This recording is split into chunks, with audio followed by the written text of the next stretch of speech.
Get out of our house, all of you. It was a few days after my husband, Mike, passed away when suddenly 9 of his relatives barged into our home.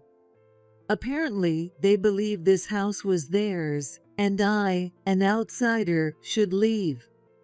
But I couldn't help but burst into laughter when I heard their claim. Not knowing the full story, they glared at me, demanding to know what was so funny. Don't you all know? I then revealed to them a certain wish that Mike had entrusted to me before he passed. Hearing this, Sarah, my mother-in-law, and the rest of them went pale. Shocked by the truth, they were left completely speechless. My name is Emily Williams. I'm 52 years old and work in the kitchen of a local restaurant. Emily, can you stay late today? Hey, come on, you know Emily can't work overtime right now. That's right. She has to visit her husband in the hospital, remember? We all agreed we'd cover for her until he's discharged. Oh, that's right. Sorry about that, Emily. You can head out on time today. Our restaurant is one of the most popular places in town. Cheap, delicious, and huge portions. Because of that, there's always a long line of customers every day. I used to happily take on overtime, but recently, my husband Mike was diagnosed with cancer and is now in the hospital. So, I've been leaving work right on time to visit him. Mike is 2 years older than me at 54. We've been married for 30 years, and this is the first time he's faced such a serious illness. Although it was discovered during a routine checkup, the cancer had already spread to several places, and after the diagnosis, his health rapidly declined. I'm so pathetic. Working from home all the time drains my strength. He works from home as an interior coordinator. Since he worked as a freelancer, he was able to handle all his tasks with just one laptop. Thanks to that, Mike took care of most of the housework, leaving me free to work from morning till night. However, after he collapsed from cancer, I had to ask my workplace for a favor and change my work hours. I go to work early in the morning and leave before the busiest times. I want to take care of him as much as possible. That's why I asked everyone for help, and now here we are. I'm so sorry for all the trouble I'm causing everyone. What are you talking about? If you keep looking that down, your husband's going to worry when you visit him. Yeah, go see him with a smile and take good care of him. If things get rough, the manager can handle both the front and the kitchen if he has to. Hey, what am I, some kind of superhero now? My coworkers all laughed, full of good spirits. When I first asked for help, no one hesitated or made a face. In fact, they were the ones who suggested I leave early every day. Even the manager, despite how it might affect the business, adjusted the schedule just for me.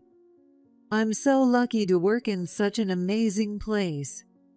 When life settles down, I'll definitely repay everyone for their kindness. With that thought, I thanked everyone and clocked out.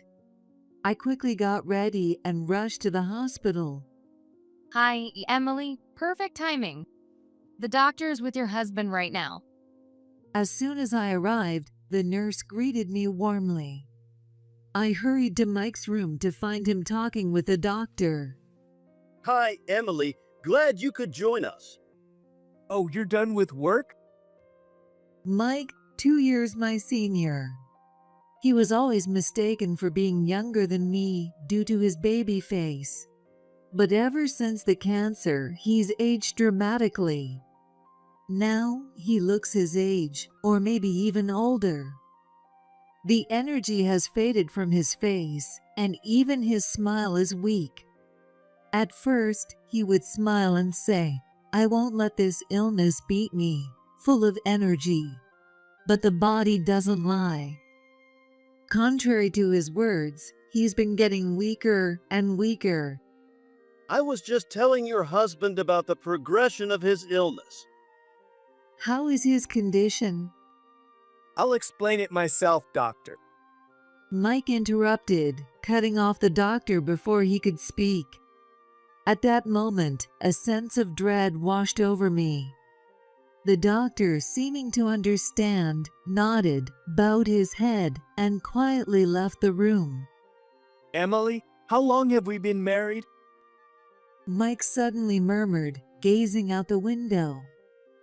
Worried more about his condition than his question, I hesitantly replied, "It's been 30 years. 30 years, huh? It felt like a long time, but looking back now, it went by in the blink of an eye. Don't say that. It sounds like you're giving up." Another 6 months. Mike muttered as he reminisced about the past. The way he spoke made it sound like he had accepted the end of his life, so I hurried to stop him from continuing. But he continued, turning his gaze away from me. I've got 6 months left at most, probably less. I know my own body better than anyone. He smiled faintly, lowering his head. And in that moment, my worst fears were confirmed. Tears welled up in my eyes. Sorry, I promised you when we got married that I'd never make you cry. Noticing my tears, Mike lifted his head and gave a troubled smile, gently wiping them away with his fingers. But I could see tears forming in his eyes too, which only made me cry harder. I couldn't hold back the sobs that escaped me. When I get to the other side, I'll have to apologize to your parents. Sorry for making your daughter cry, I'll say. Stop it. Life without him, it would be unbearably lonely. We used to joke about wanting to go together when the time came, so we'd never have to face life alone. But hearing him speak as if he'd already given up on living made me furious. Don't talk like it's over. You don't know that for sure. Emily. It's not set in stone yet. Medicine has come so far, and if we look for a different hospital, there might still be a chance. I'm not going to make it. As I desperately shouted, trying to reject reality, Mike gently held my hand and continued softly. I'm going to be gone soon. No, I can't accept that. I won't. I want to do everything I need to before I go, and I want to spend every last moment with you. With that, Mike began to share his wishes for the time we had left. I don't want to spend what's left of my life in this hospital. I want to go home with you, back to our house. And I know you have work, but could you take a few days off? I want to go on that trip we planned. I want to fulfill all the promises I made to you. Please, let's make that happen. He bowed his head deeply. And with that gesture, I was struck by the harsh truth. This wasn't a dream. This was reality. It was really happening.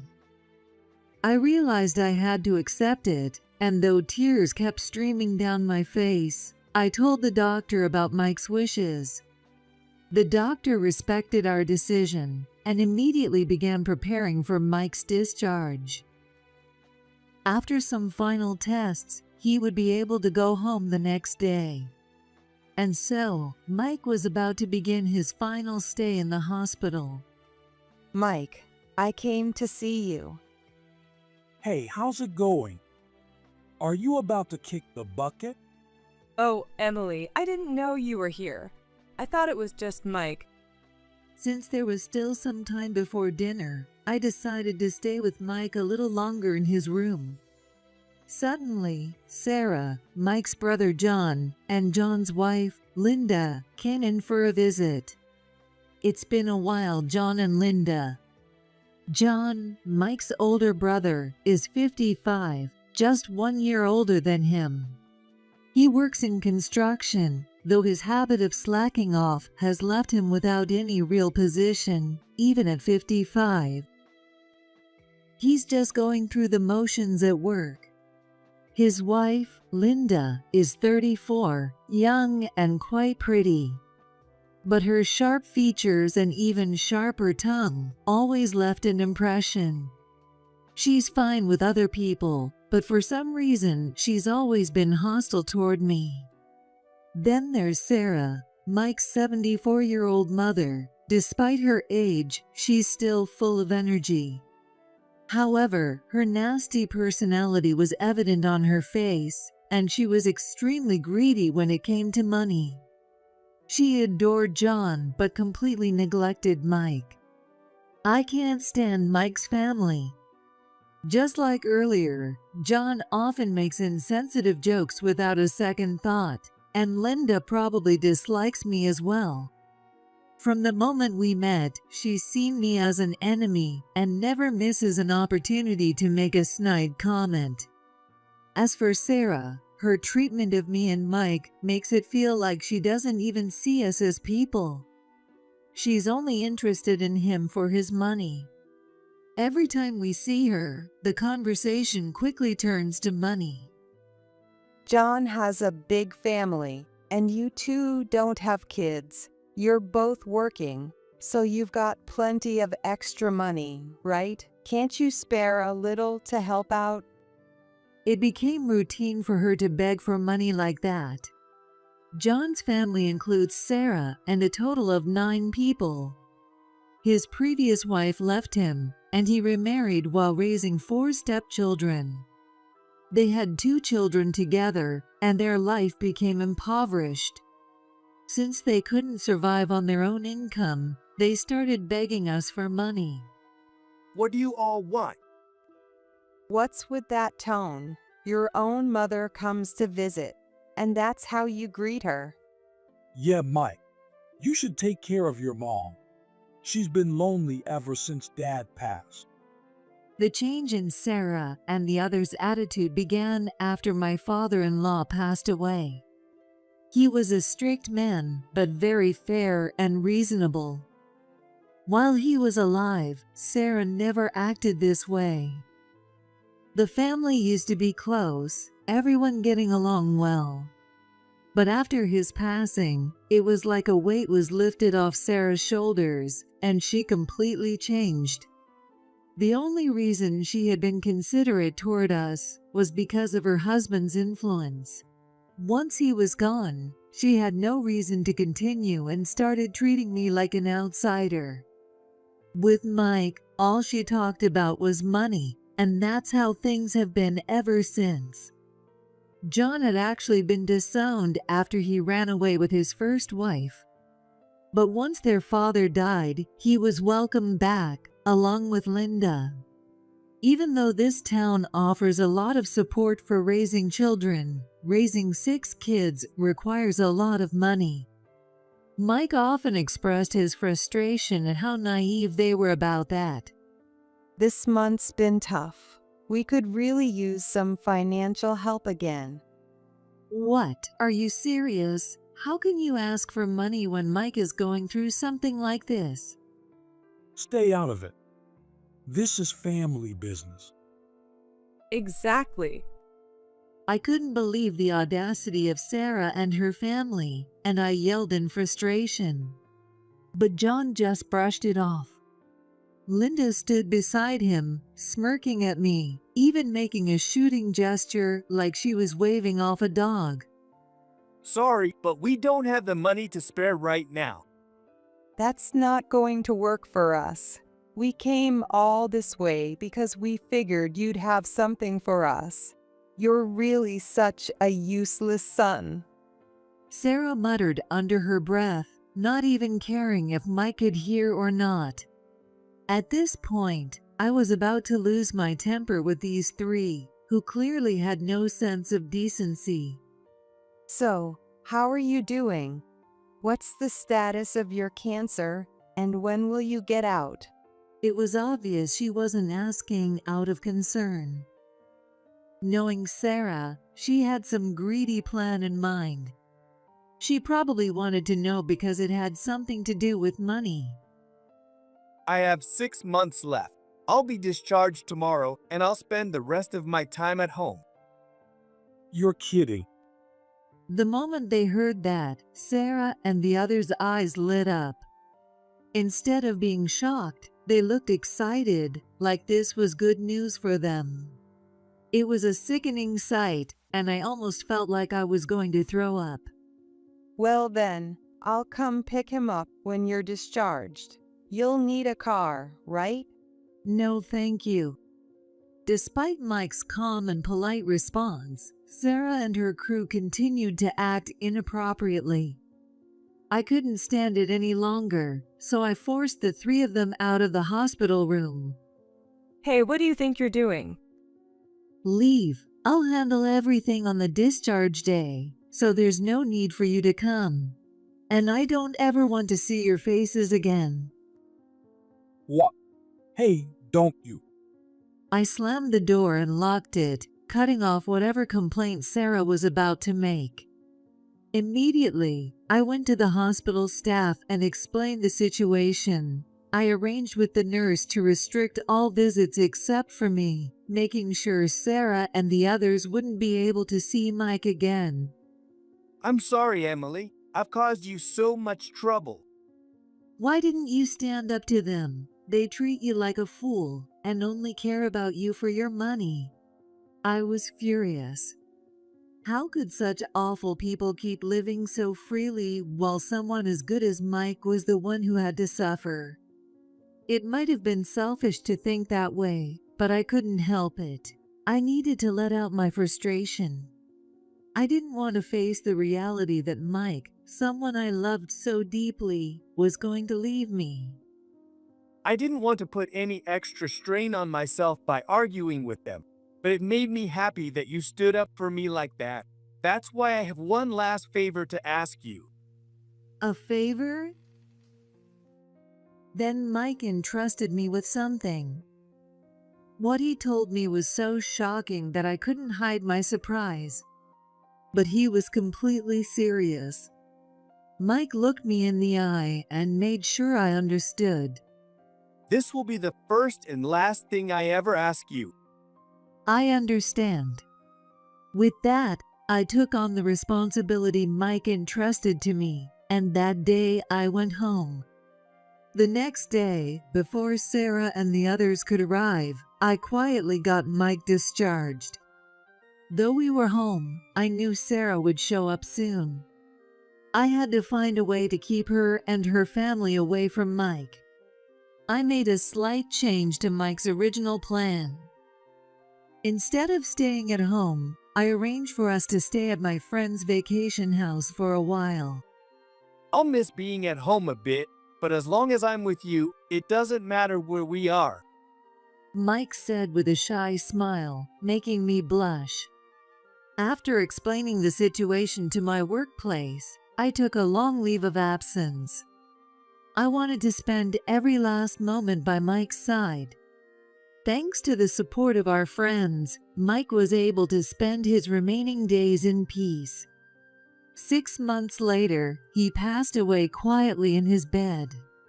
At his funeral, Sarah and her family showed up. I braced myself for some kind of confrontation, but instead, they just smiled, looking at me with strange, almost creepy expressions. The sight of their grins sent a chill down my spine. What was that about? I soon found out exactly what their smiles meant. After the funeral, I returned home to start sorting through Mike's belongings. The doorbell rang, and when I opened it, there were Sarah and John standing at my doorstep, loaded with luggage. We heard from the neighbors that you were finally back home. What's with all that luggage? Sarah grumbled as she tried to push her way into the house. But I stood firm at the entrance, blocking her path. John glared at me, clearly annoyed. What are you doing? Move out of the way. I'm not moving. What's with all this luggage? And you brought your kids too. What exactly are you planning? Behind John, his entire family stood there. The situation was baffling, but I knew that panicking would only play into their hands. They were here with some scheme in mind. So I faced them with confidence. Then, with a mocking laugh, Sarah said something unbelievable. Starting today, this house is ours. Get out, stranger. I couldn't believe what I was hearing. Sarah and her whole family, 9 of them, were trying to claim this house for themselves. I was so stunned by their absurdity that I couldn't even find words to respond. It's only natural for my son's belongings to go to his blood relatives, right? Besides, I've got his will right here, Sarah said, shoving the documents in my face. But instead of being intimidated, I burst into laughter, clutching my stomach. It was just too ridiculous. Sarah and her family looked so clueless. I couldn't stop laughing. What's so funny? Clearly offended by my reaction, Linda peeked out from behind John, glaring at me with annoyance. Still wiping away my tears of laughter, I delivered the shocking truth to them. You don't know, do you? This house is mine. What? Huh? Sarah and the others stared at me, utterly confused, their faces blank with disbelief. Their faces looked so ridiculously foolish that I almost burst out laughing again. But I held back my laughter and went to grab some documents from the room to reveal another fact. As you can see, this house legally belongs to me. Mike changed the ownership to my name while he was still alive. What? Sarah's eyes widened at the mention of a title transfer. She snatched the papers from my hands, and John and Linda crowded around her, examining them closely. It's true. The house is in her name. The documents were real, and my name was on the deed. Realizing that everything I said was the truth, John and Linda began shouting angrily. But I remained calm and continued speaking without a hint of fear. This isn't fair. I thought the house was still under Mike's name. We changed it when he got out of the hospital. Mike wanted to transfer ownership to me while he was still alive, so we wouldn't have any problems later on. Sarah, growing desperate, interrupted, thrusting her so-called will toward me. That's impossible. I've got his will right here. Mike wrote this. Sure enough, the paper had Mike's handwriting on it. However, it was just written in his handwriting with no signature or anything. There was no way it could function as a valid will like this. I sighed in exasperation at how ignorant and foolish Sarah and the others were. But no matter what I said, they weren't going to listen. Knowing what would happen next, I told them to wait for a moment while I made a phone call. Thank you for your help. Sorry to bother you, but Mike's family is here causing trouble over his will. Could you come by as soon as possible? Thanks. Who were you just talking to? Since I suddenly started making a phone call, John looked at me with a puzzled expression. Without offering much explanation, I told them to come inside. I led Sarah, John, and Linda to the sofa and instructed the kids to entertain themselves. Not long after, the doorbell rang, and I went to greet our guest. I invited him straight into the living room. Sorry for the delay. As the man in the suit stepped inside, John and the others immediately bristled with suspicion. They glared at him with hostile eyes. Not at all. I'm sorry for calling you on such short notice. This is Matthew, Mike's lawyer, who has been helping us with all the legal matters. I asked him to come because Sarah brought the will. A lawyer. The moment she realized who he was, Sarah let out a startled yelp. We were introduced to him through my friend who had lent us a vacation home, and we explained the situation. Since he was a young lawyer, only 30 years old, both Mike and I were initially concerned. However, our friend told us he was quick-witted and very skilled at handling family disputes. After meeting Matthew in person, we were convinced. He was someone we could trust with this. We explained everything to Matthew, from Mike's estate to the conflict with his family, and he became our official legal representative. It was clear that Sarah and the others had no idea Mike had hired a lawyer. They looked completely stunned, like they hadn't been told anything. John and Linda were just as wide-eyed, speechless at the revelation. Allow me to introduce myself again. I'm Matthew Jameson, Mike's attorney. I'm here to discuss some matters related to his estate. For the sake of transparency, I'll be recording this conversation as it will serve as evidence. In contrast to John, who had long, messy hair and a flashy appearance, Matthew had neatly trimmed short hair. He wore glasses to soften his sharp gaze and had a very clean, professional look. Sarah, seemingly forgetting her position, gazed at Matthew with admiration. He bowed respectfully to her. Sarah, along with John and Linda, returned his gesture, suddenly very polite.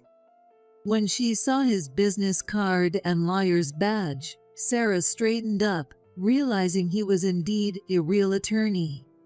John and Linda also straightened their posture, looking tense and serious.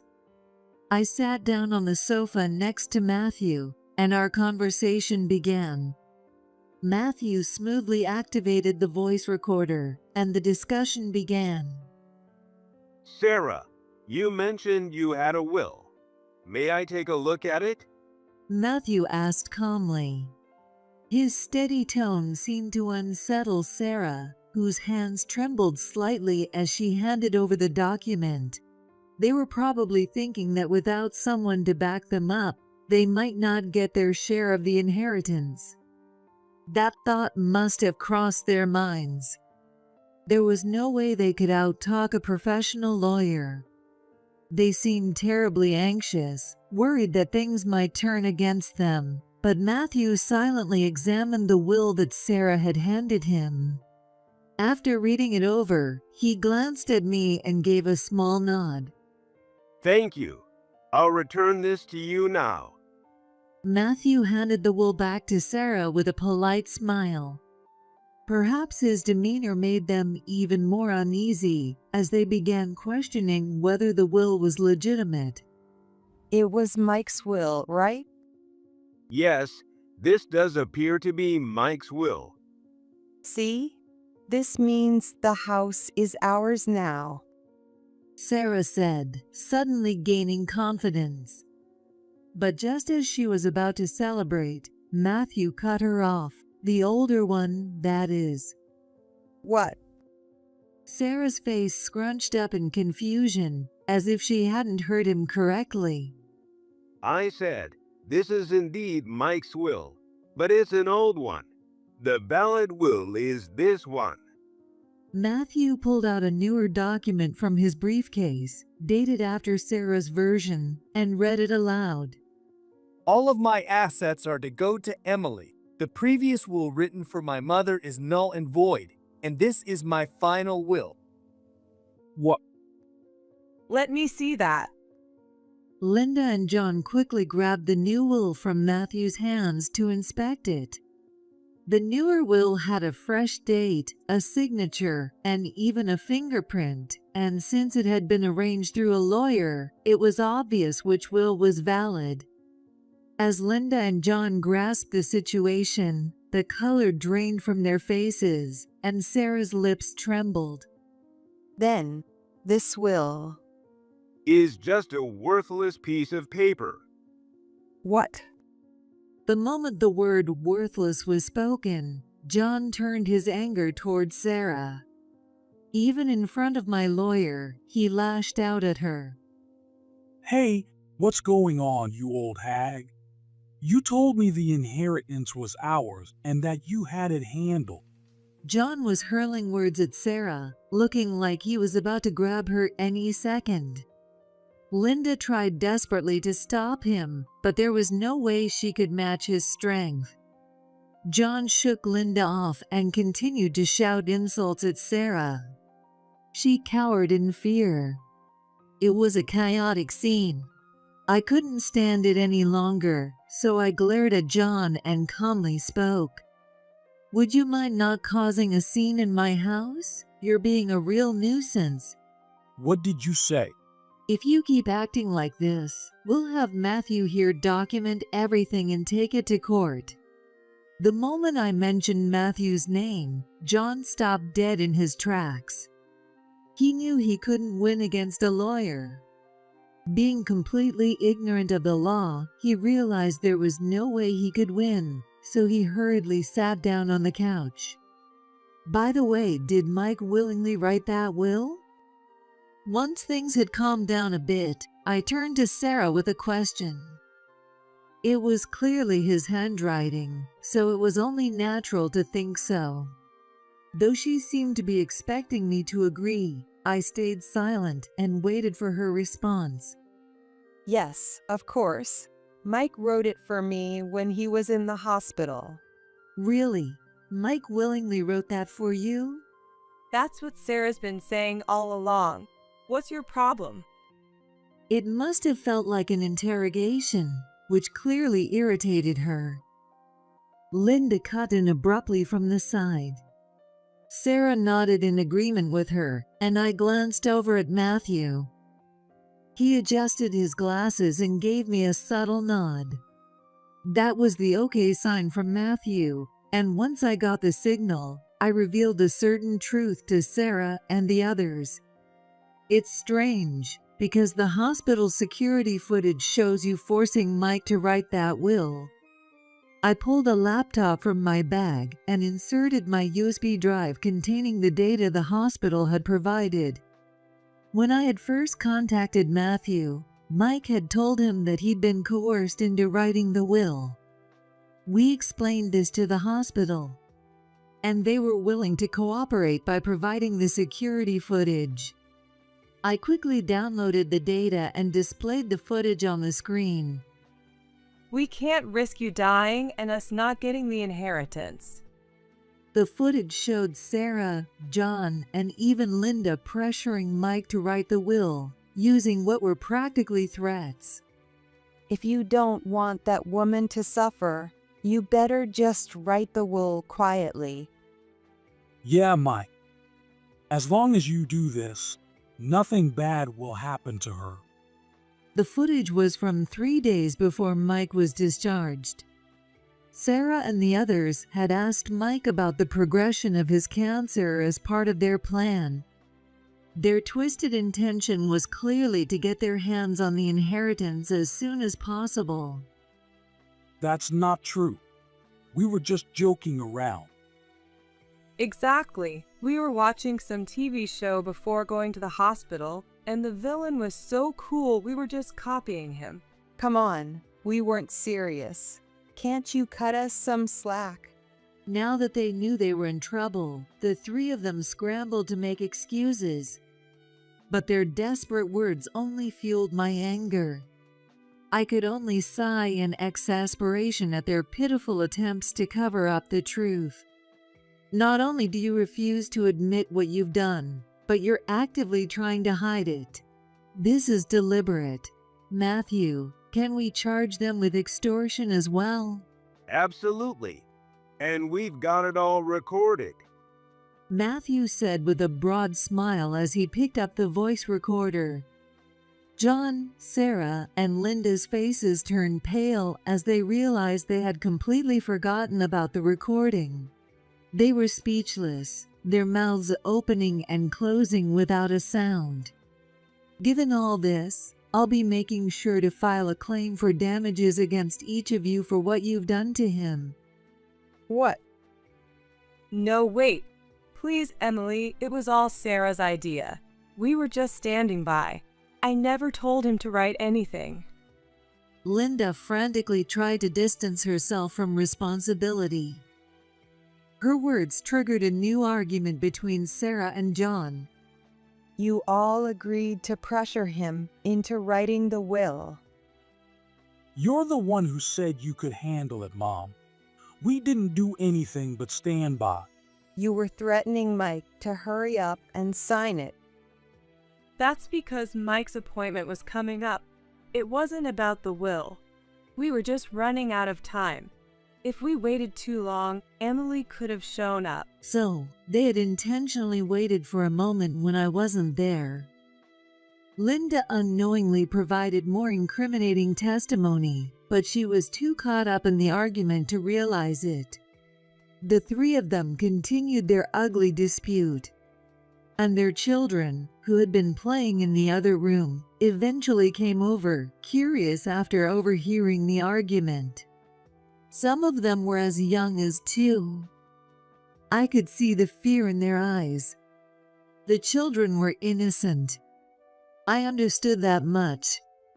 I quickly called over my oldest nephew, a 5th grader, and told him to take his siblings to another room, away from the adults' ugly dispute. Not fully understanding what was going on, he followed instructions and moved to another room, bringing his younger siblings with him. Once they were out of sight, I turned back to the 3 adults and said coldly, "Aren't you ashamed of yourselves? You call yourselves parents? What did you say?"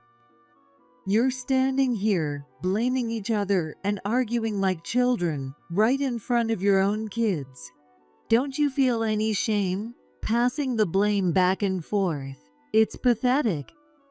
Linda, realizing what I'd said, glanced toward the door where the children had exited. Remembering how the children had left the room looking anxious, she came over to me, bowed her head deeply, and apologized. She pleaded desperately for forgiveness. "I'm so sorry. I admit everything, forcing the will, everything we did. Please forgive us." John and Sarah, desperate to salvage the situation, quickly followed her lead, offering their own apologies. We've got to provide for our kids. Please, just don't take away the money. If I have to pay damages, I don't know how I'll survive. Please, we'll make amends for what we did, but don't make it any harder. They were crying now, pleading for mercy.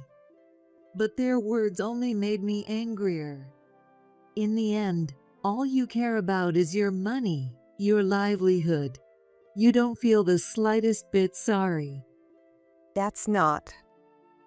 We're just struggling, and we wanted you to understand. Do you know what that's called? It's called an excuse. John flinched as though struck by my words. Sarah and Linda had clearly been thinking the same. They were scrambling to apologize, though I wasn't about to let them off the hook. Before they could speak, I cut them off. It doesn't matter how many times you apologize. I'm not forgiving you.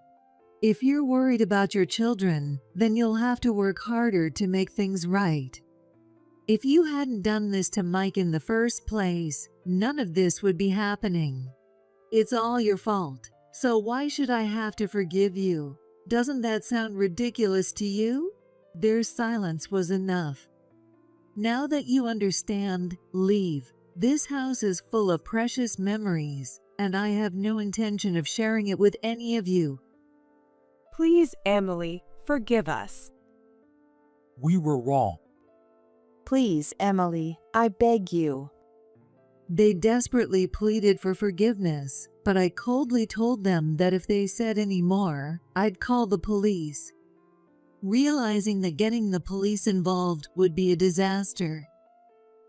The 3 of them hurriedly gathered their children and belongings and left my house.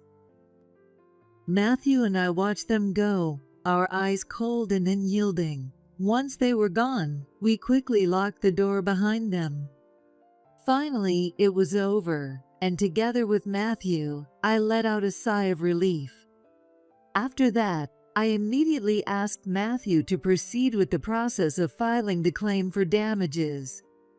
He had already prepared everything, so the process went smoothly. We filed a claim against the three of them for extorting Mike to write the will, totaling $30,000. When they realized they couldn't afford to pay, they tried to negotiate, but I refused to compromise. "You'll pay every penny." Since I didn't agree to any deals, their lives took a drastic turn. Sarah now had to take care of all 6 grandkids on her own, from morning until night. John and Linda worked nonstop, struggling to make ends meet. They sold their house and moved into a cramped apartment with all 9 of them. They did manage to pay off the damages, but their financial situation remained dire, and it looked like that lifestyle would continue until their youngest child turned 18. In the end, I successfully severed ties with them for good. Even after sorting through Mike's belongings, I continued to live in our house. I kept working, and sometimes my coworkers would visit, so I never felt too lonely. Hey, guess what happened today? Every day, I would look at Mike's photo and tell him about my day. "You made me a promise, remember? Even if I get weak and end up in the hospital, I'll keep talking to you every day." That day, Mike made one last request to me. It was to speak to him every day. I love talking to you, and I love the sound of your voice. So, even after I'm gone, keep talking to me like I'm still here. Those were Mike's last words before he passed away. And so, every day, until the day I join him, I'll keep that promise.